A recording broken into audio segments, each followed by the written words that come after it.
Tema: de onde vem a desigualdade social?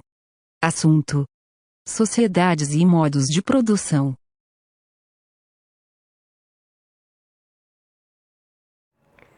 Essa aula tem como objetivo discutir as sociedades e os modos de produção que o ser humano organizou ao longo do tempo. Dessa forma, vamos ver como, na linha do tempo da história, os modos de produzir foram organizando as sociedades. Ou seja, vamos revisar os elementos básicos da linha do tempo da história e compreender a origem da desigualdade social. Mas para entender isso, é preciso que pensemos qual é a primeira necessidade humana, qual é a primeira coisa da qual o ser humano realmente necessita.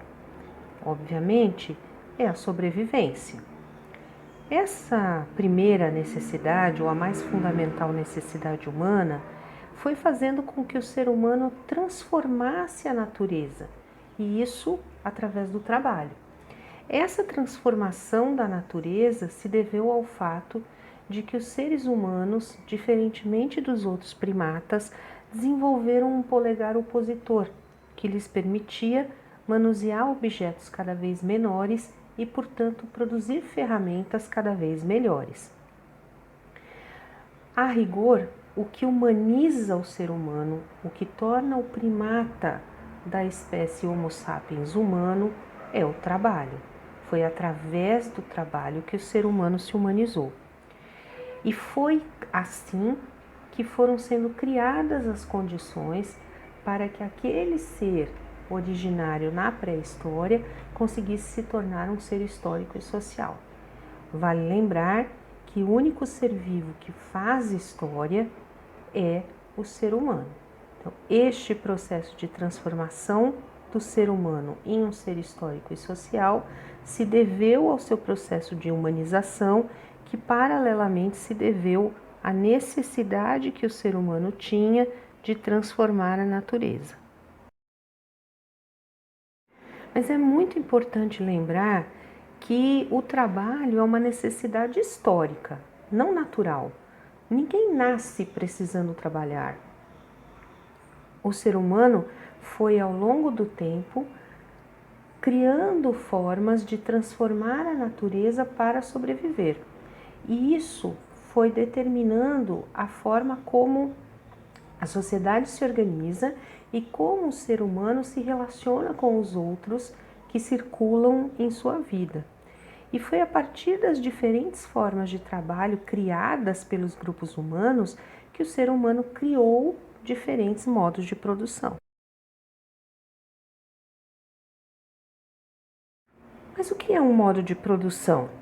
Um modo de produção é a maneira pela qual a sociedade produz, distribui e utiliza seus bens e serviços.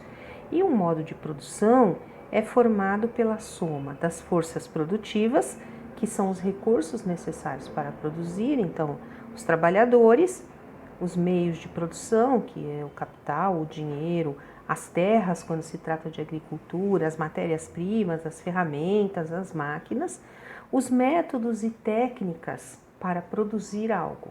Tudo isso são forças produtivas. As forças produtivas somadas às relações de produção, que são as relações que se estabelecem no processo de produção, de troca e distribuição daquilo que uma sociedade produz, essas duas coisas somadas formam um modo de produção. Então, recapitulando, o modo de produção é a maneira pela qual a sociedade produz. As forças produtivas são os recursos necessários para produzir e as relações de produção são as relações que se estabelecem nesse processo produtivo, seja do que for.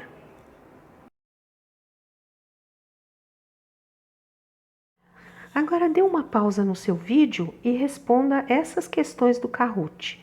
Depois, pause o seu Kahoot e volte para o vídeo. Ao longo da história, diferentes modos de produção foram desenvolvidos por diferentes grupos humanos. Vamos conhecer cada um deles.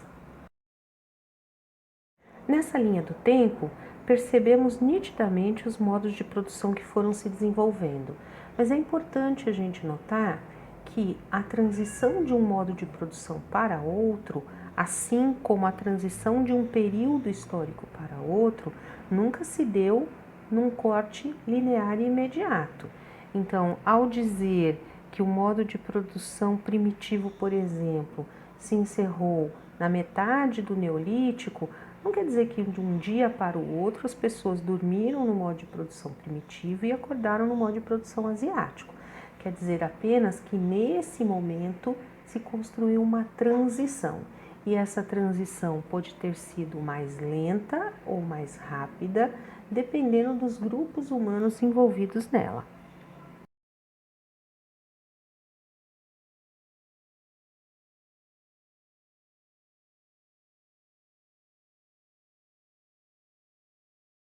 O primeiro modo de produção que vai surgir quando a espécie humana começa a se desenvolver é o modo de produção primitivo, que também é conhecido como comunal.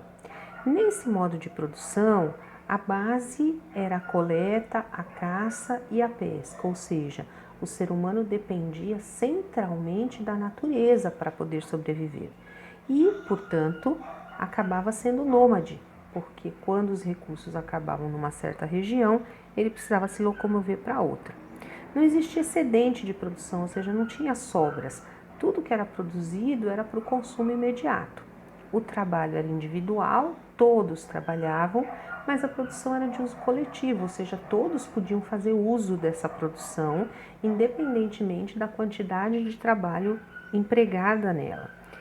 Não tinham noção de propriedade, então não existia a ideia de que algo pertencia a um indivíduo, por isso a produção era coletiva.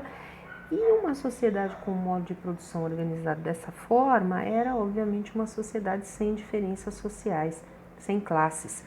Então, quando a gente observa a pirâmide social do modo de produção primitivo, a gente vê que não tem uma divisão, é uma pirâmide sem qualquer tipo de divisão. Já o processo de transição entre o modo de produção primitivo e o modo de produção asiático, ele vai acontecer exatamente por causa das alterações que vão acontecendo nos grupos humanos com o passar do tempo. Então, o ser humano aprende a produzir instrumentos melhores, aprende que ele pode não só depender da natureza, como pode plantar aquilo que precisa e criar animais para o seu sustento. E aí, a partir disso, ele começa a produzir excedentes, ou seja, começam a existir pequenas sobras de produção.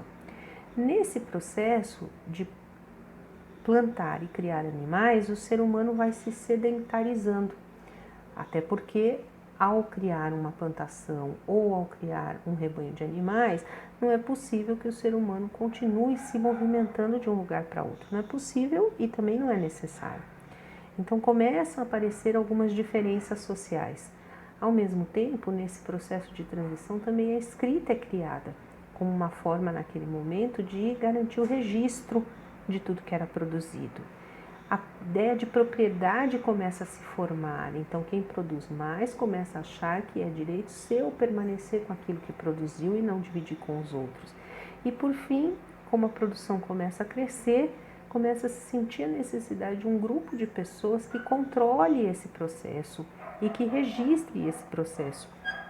E é aí que vai ter origem o Estado e os governos como conhecemos hoje. O modo de produção asiático, que veio desse processo de transição e que geograficamente ia do que conhecemos hoje como norte da África até o extremo oriente, ali a região da China, é um modo de produção já baseado na agricultura e na criação de animais.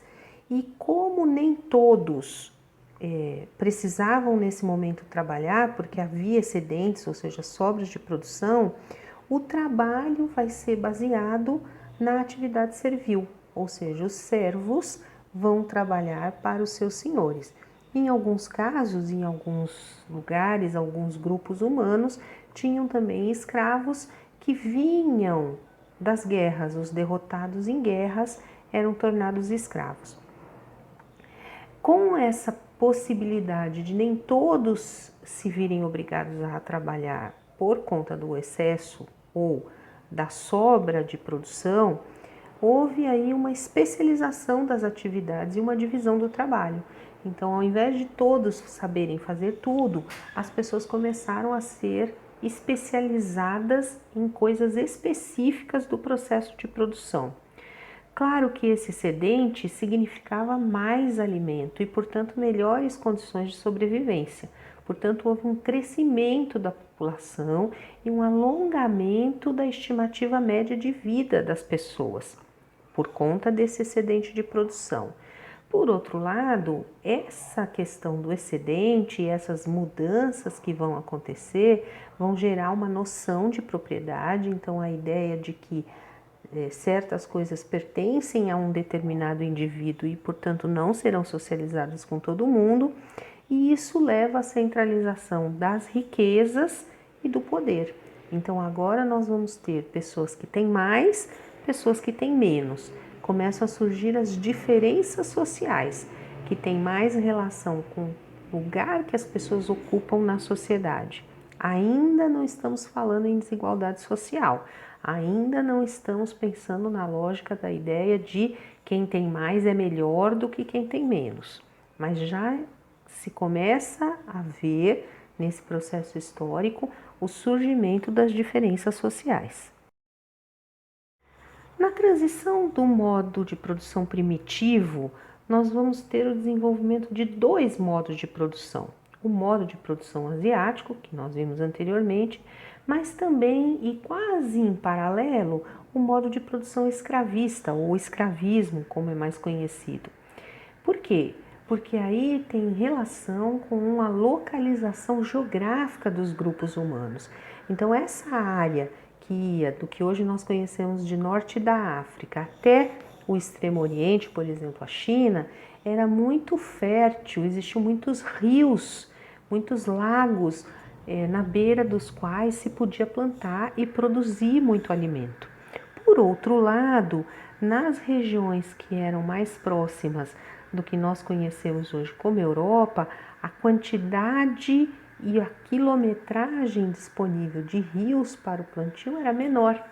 Então, estes agrupamentos desenvolveram um outro modo de produção, que era o modo de produção escravista, que era um modo de produção baseado no comércio, ou seja, na troca de mercadorias, com ou sem uso da moeda, embora a maioria das sociedades escravistas tivesse sim desenvolvido moeda, e também era baseado na escravidão.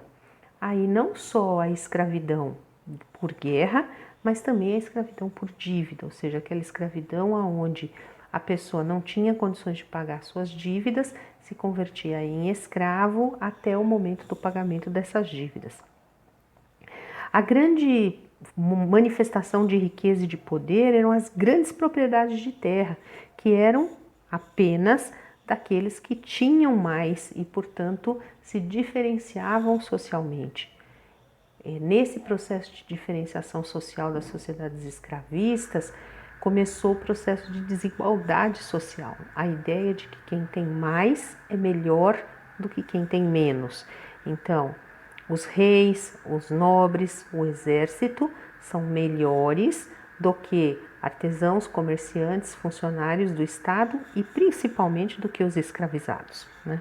Então, o que a gente vê aqui é uma centralização da riqueza muito profunda, uma centralização do poder na mão dos reis e das elites, que são a nobreza, e um Estado que vai defender os interesses dessas elites, né? Então, é um Estado que está mais preocupado em defender esse poder dessas elites do que propriamente em garantir os interesses do povo. Então, no modo de produção asiático, a gente tem como grandes exemplos o Egito Antigo, a Mesopotâmia, a Pérsia, entre outros. Já nas sociedades escravistas, nós vamos ter a Grécia Antiga, a Macedônia do Alexandre o Grande, o Império Romano, são grandes civilizações escravistas, aonde a ideia da desigualdade social já está posta. Nós já temos uma sociedade aonde você passar de um lugar para o outro na pirâmide social é basicamente impossível.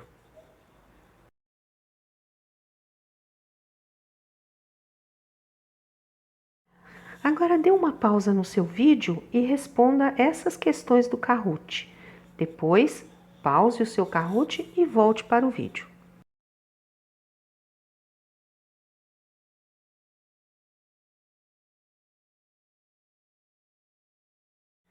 Na transição do modo de produção escravista para o modo de produção feudal, nós vamos ter um processo de estagnação das conquistas territoriais.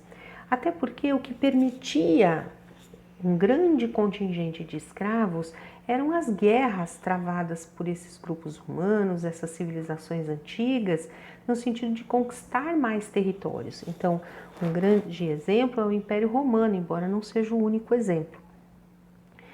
O Império Romano ocupou no seu auge praticamente todo o território conhecido no mundo.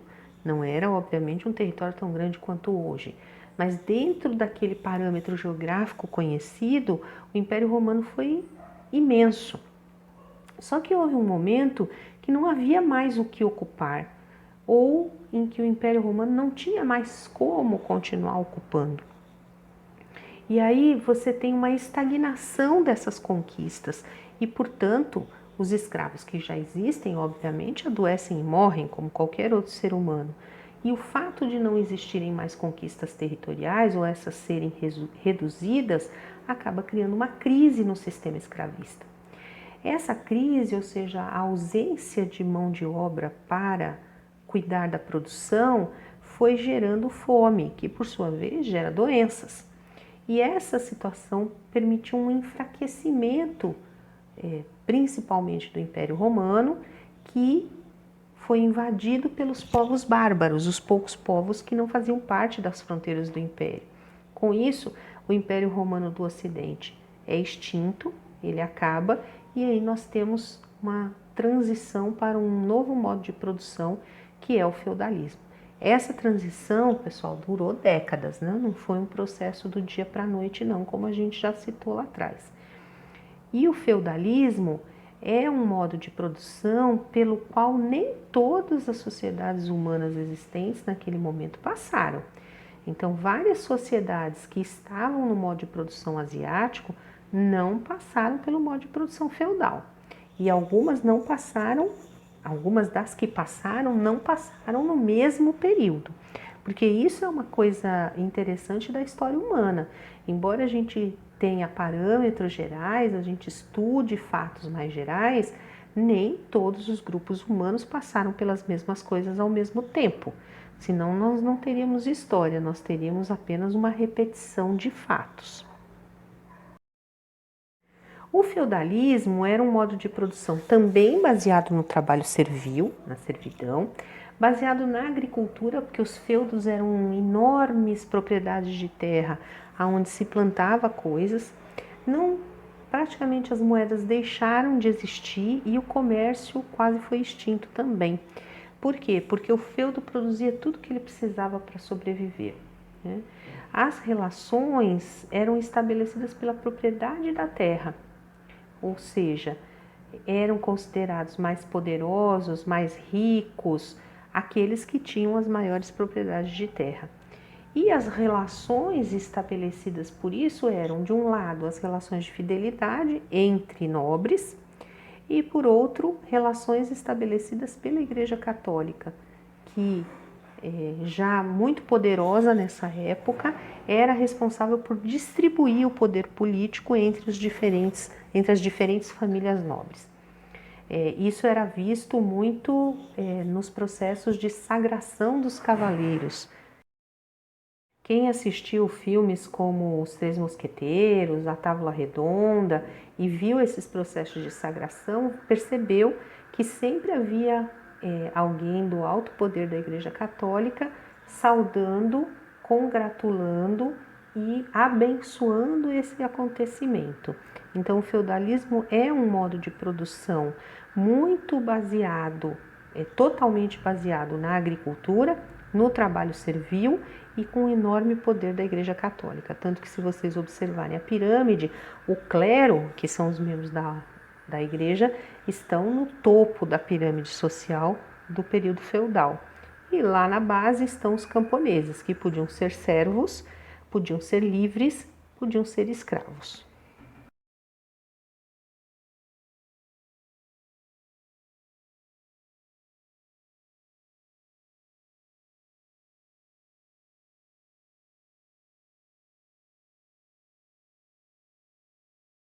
Agora dê uma pausa no seu vídeo e responda essas questões do Kahoot. Depois, pause o seu Kahoot e volte para o vídeo.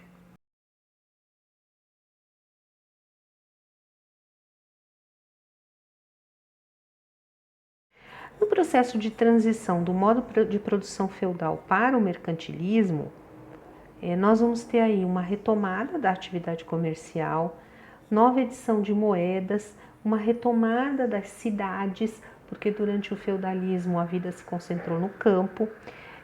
E nesse processo de renascimento do comércio, renascimento das cidades, renascimento da cultura, uma cultura mais baseada na razão do que na fé, nós já vamos ter a reforma protestante, que dividiu a Igreja Católica em dois grandes grupos, os propriamente católicos e os protestantes, que deram origem muito tempo depois aos grupos evangélicos. Nesse processo de transição, a gente vai marchar para um momento chamado de mercantilismo. Alguns historiadores não gostam de chamar o mercantilismo de modo de produção, mas aqui para o nosso estudo nós vamos chamar assim. Nesse modo de produção mercantilista, que é na verdade uma transição entre a Idade Média e lá na frente a Idade Contemporânea, nós vamos ter muita mescla de coisas, né? Então, nós vamos ter desde o trabalho servil, que é típico do feudalismo, começando a ter trabalho assalariado, que é típico do modo de produção que vai vir depois, que é o capitalismo.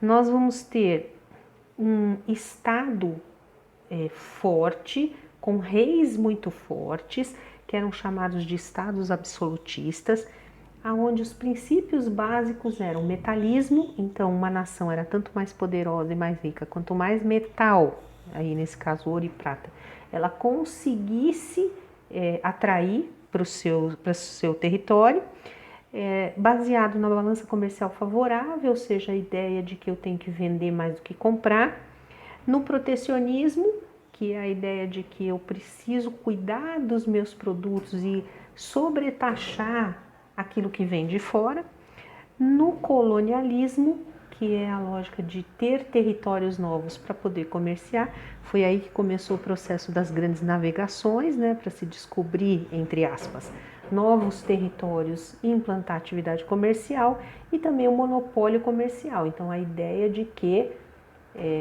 o comércio com determinada região pertence a tal ou qual reino. Foi o que aconteceu com as colônias. Nesse momento, está surgindo e adquirindo muito poder uma nova classe social, que é a burguesia. Burguesia que no início era apenas a população que morava nas cidades e foi, ao longo do tempo, adquirindo um grande poder econômico, mas durante o mercantilismo ainda não tinha poder político. O poder político ainda estava nas mãos da nobreza. Então, se vocês observarem aí a pirâmide, vão ver que a burguesia está no meio da pirâmide, não está nem no topo e nem na parte de baixo, tá? Por quê? Porque a burguesia ainda vai migrar para uma fase onde vai ter o poder político. Nesse momento ela tem poder econômico.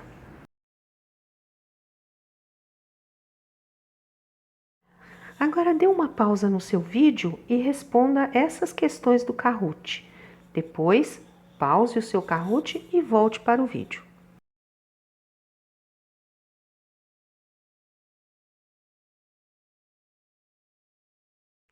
Na transição do mercantilismo para o capitalismo, nós vamos ter aí no centro desse processo dois grandes processos revolucionários.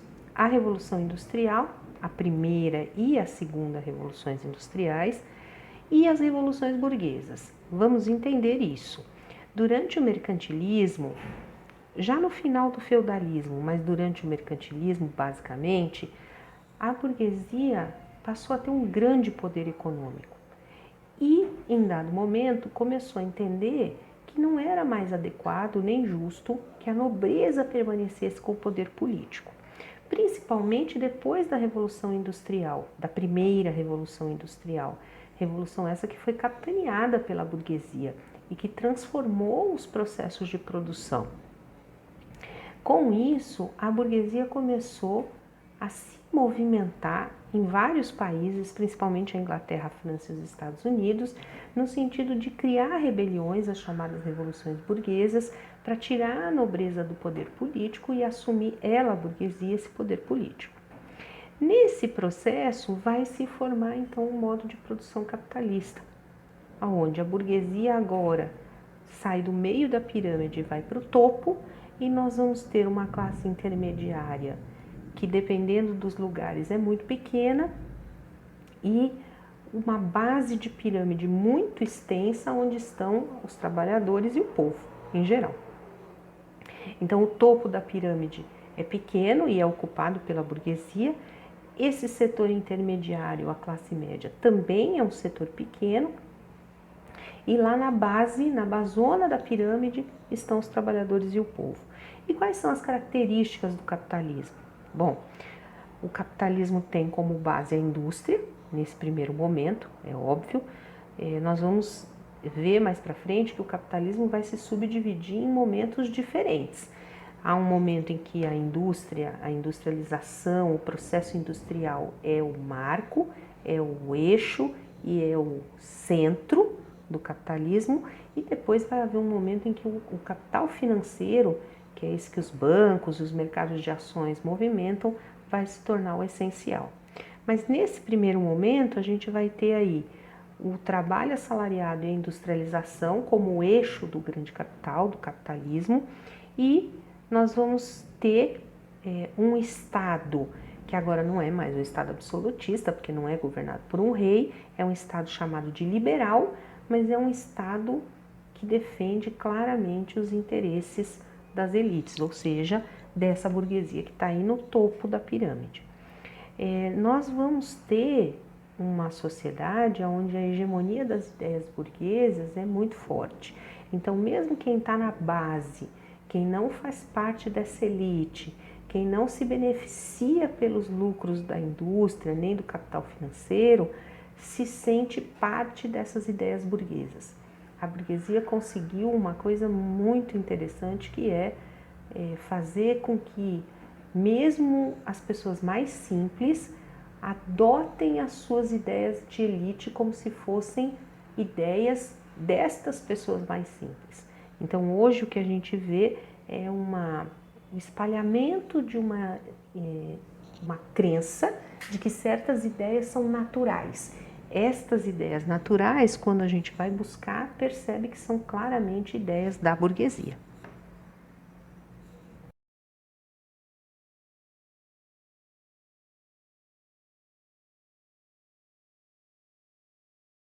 Mas o capitalismo é uma sociedade da escassez, ou seja, você tem poucos ricos, poucas pessoas que dominam grandes riquezas e centenas de milhares de pessoas que vivem ou na linha da pobreza ou abaixo dessa linha da pobreza.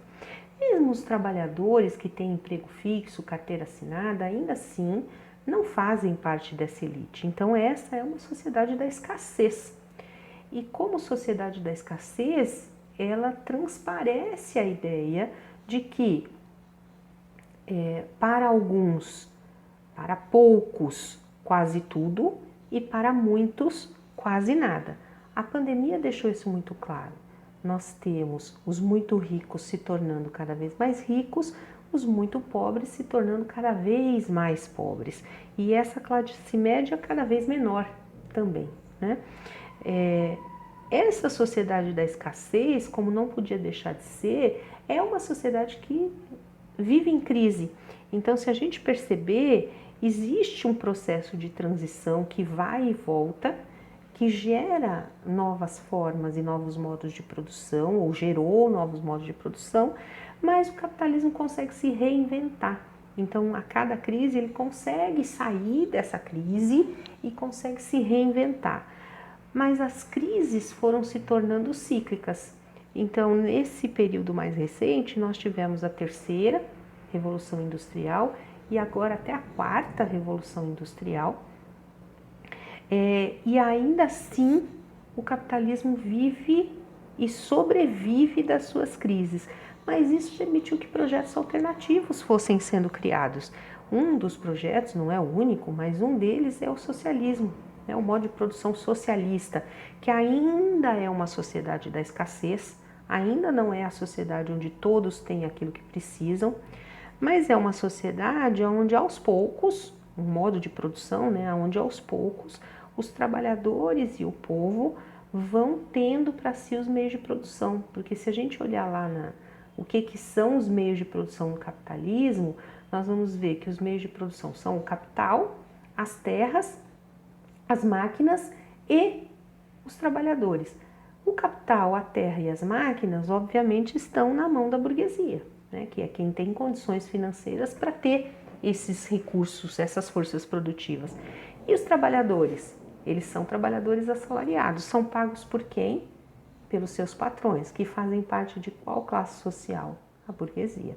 Ou seja, nesse momento, no capitalismo, no auge do capitalismo, quem tem todas as forças produtivas em mãos é a burguesia. No modo de produção socialista, a proposta é que, pouco a pouco, esses modos, essas ferramentas, esses instrumentos, esses meios de produção vão passando para os trabalhadores. Nesse caso, para garantir que esse processo ocorra, o Estado e o governo vão controlar a vida da sociedade. E é por isso, e é daí que vem o nome de ditadura do proletariado. Então, o socialismo não é uma democracia, quando se diz, mas o socialismo fracassou porque era ditatorial, o socialismo pressupõe uma ditadura, mas é uma ditadura da maioria sobre uma minoria. Porque é claro que quem perde o poder político não perde calado, não perde de graça. Sempre vai haver uma rebelião, sempre vai haver uma tentativa de voltar ao poder. Então, essa ditadura do proletariado é uma ditadura da maioria no sentido de abafar essa minoria que, ao voltar ao poder, poderia reverter as conquistas dos trabalhadores e do povo. Isso tudo num elemento teórico, E a produção, no modo de produção socialista, ela deveria satisfazer as necessidades humanas pelo valor de uso das coisas e não pelo valor de troca, Ou seja, aquele velho exemplo, a água e o diamante. Um diamante custa muito mais do que água. Mas por que ele custa mais? Porque ele tem mais trabalho humano acumulado dentro dele do que a água. Mas e no uso cotidiano do dia a dia? O que é mais importante para a sobrevivência humana? Aquela sobrevivência que a gente falou ali atrás. É o diamante ou a água? É a água, é óbvio. Então, as coisas seriam valoradas dentro do modo de produção socialista, progressivamente, não pelo seu valor agregado de trabalho, mas pelo seu valor de uso. Elas não seriam apenas elementos de valor de acordo com o trabalho acumulado nelas, mas elas seriam valoradas pelo uso que a espécie humana tem delas.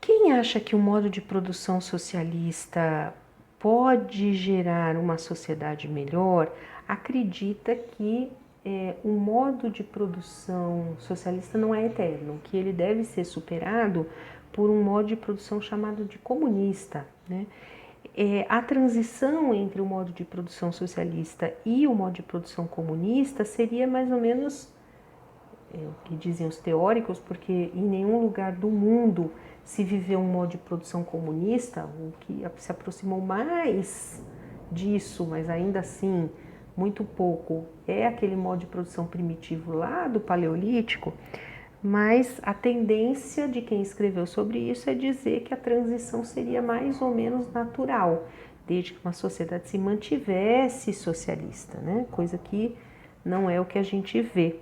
E o que seria esse modo de produção comunista? Seria uma sociedade onde há igualdade entre todos, então, como vocês veem, a pirâmide volta a ser uma pirâmide sem diferenças, sem desigualdades, sem camadas sociais específicas. É uma sociedade de iguais, onde o próprio povo gere tudo o que precisa. Os trabalhadores são proprietários dos meios de produção do seu trabalho e daquilo que produzem, então as pessoas trabalhariam o quanto pudessem e receberiam o quanto necessitassem. Essa seria a lógica, né? Por isso a frase de cada um segundo suas capacidades, a cada um segundo as suas necessidades. Então, quem escreveu sobre o modo de produção comunista alega que no seu auge o comunismo permitiria que as pessoas tivessem vidas mais tranquilas, ou seja, que ao se adoentar não ficassem preocupadas em não ter o que comer, que numa crise qualquer que fosse, uma pandemia como a que nós vivemos hoje, também não precisassem se preocupar com a própria sobrevivência, enfim, um modo de produção no qual as pessoas teriam aquilo que efetivamente precisassem.